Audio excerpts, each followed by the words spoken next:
বিভক্ত হয়ে যাবে, ঠিক কিনা? কয় দল কয় দল? খেয়াল করেন কয় দল ভাই?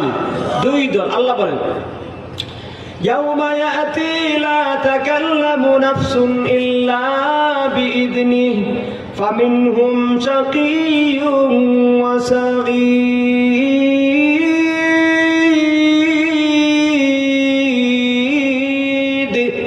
আল্লাহ রাব্বুল আলামিন বলেন যে কিয়ামতের দিন এমন হবে কেউ কথা বলতে পারবে না।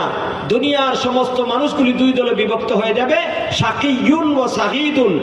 একদল দুর্ভাগ্য হতো, আরেক দল সৌভাগ্যবান। একদল ডানপন্থী, আরেক দল বামপন্থী। একদল জান্নাতি, আরেক দল জাহান্নামী, ঠিক কিনা বলেন? আল্লাহর নবীর সাহাবী সৌবান রাদিয়াল্লাহু তাআলা আনহু বলেন, ইয়া রাসূলুল্লাহ, ইয়া হাবিবাল্লাহ, আমি যখন চিন্তা করি আমিও মরণশীল, আপনিও মরণশীল, আমরা মরে আখিরাতে চলে যাব। বিচার করার পরে আপনি যেহেতু সাইয়্যিদুল মুরসালিন, জান্নাতের উচ্চ মাকামের মধ্যে থাকবেন, আমি যেহেতু সাধারণ একজন মুসলমান, আমাকে আল্লাহ জানি না জান্নাত দিবে কি দিবে না। যদি জান্নাত দেয়া দেয় তাহলে তো আমি যেহেতু সাধারণ একজন মুসলমান, আমাকে সাধারণ একটা জান্নাত দেওয়া হবে। ওগো নবীজি, সাধারণ জান্নাতের মধ্যে অবস্থান করিয়া আমি কি আপনাকে দেখতে পাবো কি পাবো না?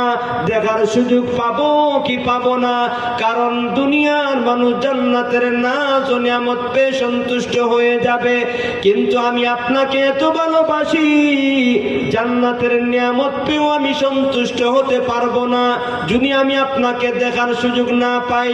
আল্লাহর নবী গো, আপনার কাছে আমার জানার ব্যাপার হইল জান্নাতের মধ্যে অবস্থান করিয়া আপনাকে দেখার সুযোগ পাবো কি পাবো না?